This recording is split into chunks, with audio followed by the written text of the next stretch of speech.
Assalamualaikum warahmatullahi wabarakatuh. Saya Maharani Wida dengan NIM 200-141 akan menjelaskan tentang konsep STEM. Yang terhormat Ibu Ade Dewi Maharani selaku dosen mata pengampu mata kuliah Inovasi Pembelajaran Biologi. Di mana yang pertama ada pengertian STEM. STEM adalah akronim dari Sains Teknologi, Engineering Matematik, STEM menurut para ahli. Yang pertama, Moore dan kawan-kawan pada 2014 menyatakan bahwa STEM merupakan suatu pendekatan dan upaya dalam menggabungkan beberapa atau keempat subjek STEM menjadi satu pembelajaran yang didasarkan pada hubungan antar subjek dan masalah di dunia nyata.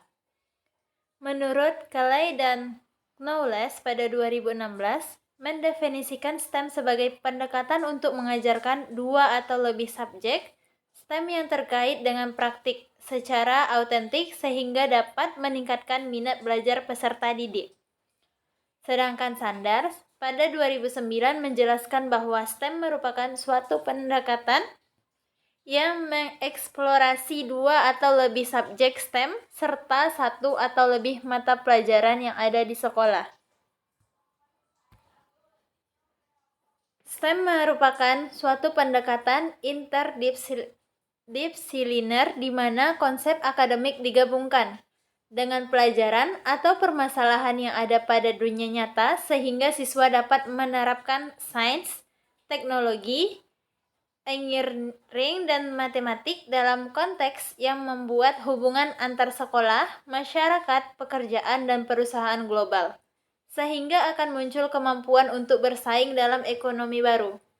Menurut Supros 2009. Jadi, STEM adalah pendekatan yang mengkaitkan atau mengintegrasikan beberapa subjek STEM guna menciptakan pembelajaran yang berbasis permasalahan kehidupan sehari-hari.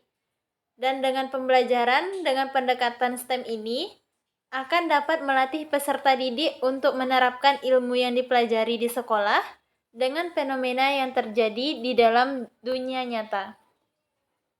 Di mana karakteristik STEM ada beberapa. Yang pertama, pelajaran STEM fokus pada permasalahan yang ada di dunia nyata serta mencari solusi untuk menyelesaikan permasalahan tersebut. Yang kedua, pelajaran STEM dipandu oleh proses desain teknik di mana desain tersebut berasal dari pemikiran siswa sendiri dalam mengembangkan solusi untuk mengatasi suatu permasalahan tersebut. Yang ketiga, pelajaran STEM melibatkan siswa dalam kerja tim yang produktif. Yang keempat, pelajaran STEM membawa siswa ke dalam inquiry langsung dan eksplorasi terbuka, yang artinya dalam pembelajaran STEM, kegiatan pembelajaran bersifat terbuka dan ada batasan.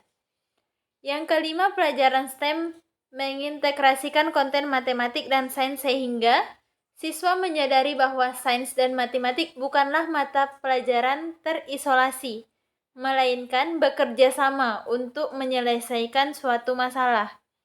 Dan yang terakhir, pelajaran STEM memungkinkan adanya jawaban yang benar. Poin ketiga, pendekatan pendidikan STEM. Di mana pendidikan STEM merupakan pendekatan dalam pembelajaran untuk memperoleh pengetahuan atau nilai-nilai dan keyakinan-keyakinan yang melekat pada pengetahuan ilmiah dan pengembangan kemampuan literasi sains siswa melalui kegiatan mengobservasi, merumuskan pernyataan yang relevan, mengevakuasi buku atau sumber-sumber informasi lain secara kritis, merencanakan penyelidikan atau investigasi, mereview apa yang telah diketahui, melaksanakan percobaan atau eksperimen dengan menggunakan alat untuk memperoleh data, menganalisis dan menginterpretasi data, serta membuat prediksi dan mengkomunikasikan hasilnya dengan bantuan alat dan teknologi digital, seperti blog, website, maupun media sosial yang saat ini dengan menggabungkan pembelajaran online secara sinkron maupun asinkron, menurut Soler dan Araya 2017.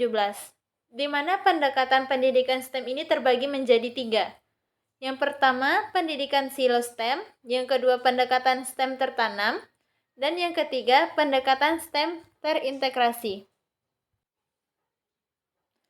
Pada pendekatan silo STEM, peserta didik tidak diberi kesempatan untuk mengeksplorasi pengetahuan dengan caranya sendiri, melainkan diajarkan mengenai apa yang harus diketahui saja. Sedangkan pada pendekatan STEM tertanam, pengetahuan mengenai domain mata pelajaran diperoleh melalui penekanan pada permasalahan dunia nyata dengan teknik penyelesaian masalah. Dan yang ketiga, pendekatan STEM terintegrasi.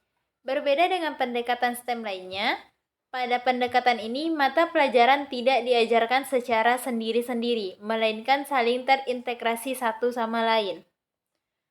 Integrasi subjek STEM menurut peserta didik untuk menghubungkan berbagai subjek STEM yang berbeda. STEM sebagai pendekatan dalam pembelajaran dibagi menjadi 4, yaitu Design Engineering, Inquiry Science atau Scientific Inquiry, Literasi Teknologi, dan Berpikir Matematika.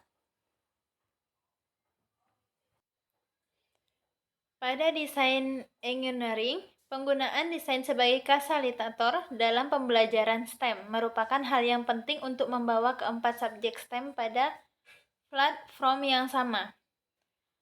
Yang kedua, Inquiry Science. Inquiry Science mempersiapkan peserta didik untuk berpikir dan bertindak layaknya seorang ilmuwan sejati, mengajukan pertanyaan, berhipotesis, dan melakukan investigasi menggunakan praktik yang sesuai dengan standar sains. Yang ketiga, literasi teknologi. Menurut Midcamp pada 1994, memandang teknologi sebagai suatu proses dengan aktivitas yang meliputi merancang, membuat, dan menggunakan teknologi. Dan yang keempat, berpikir matematika. Williams pada 2007 berpendapat bahwa pada pembelajaran kontekstual dapat memberikan makna pada matematika, karena peserta didik ingin mengetahui tidak hanya bagaimana peserta didik menyelesaikan tugas matematik, namun juga mengapa perlu belajar matematik. Peserta didik ingin tahu pula bagaimana matematika relevan terhadap kehidupan mereka. Implementasi STEM pada pembelajaran IPA di SMP. Dalam implementasi pendekatan STEM pada jenjang sekolah menengah pertama, dapat dilakukan melalui penugasan yang memerlukan kajian terlebih dahulu pada kompetensi dasar yang hendak dicapai peserta didik, sehingga dalam kombinasi integrasi subjek STEM dapat selaras dengan kurikulum yang berlaku di Indonesia. Oleh karena itu, pengimplementasian pendekatan STEM pada jenjang sekolah menengah pertama dalam pembelajaran IPA dapat dilakukan di Indonesia dalam rangka mempersiapkan sumber daya manusia yang kompeten dalam menghadapi tantangan abad 21. Blended learning dengan pendekatan STEM memiliki 3 tahapan, yaitu seeking of information, acquisition of information, dan systemizing knowledge. Selanjutnya itu model project based learning berbasis STEM, di mana model PJBL berbasis STEM merupakan model pembelajaran yang menyampaikan materi dengan cara menyajikan suatu permasalahan, pertanyaan, memfasilitasi penyelidikan dengan cara berdiskusi untuk menghasilkan suatu proyek. Hal ini diperkuat dengan pernyataan Permanasari 2016 bahwa STEM mampu meningkatkan penguasaan pengetahuan, mengaplikasikan pengetahuan untuk memecahkan masalah, serta mendorong peserta didik untuk menciptakan sesuatu yang baru. Model pembelajaran PJBL berbasis STEM bertujuan untuk membantu siswa mencapai kompetensi, agar siswa tidak cepat bosan.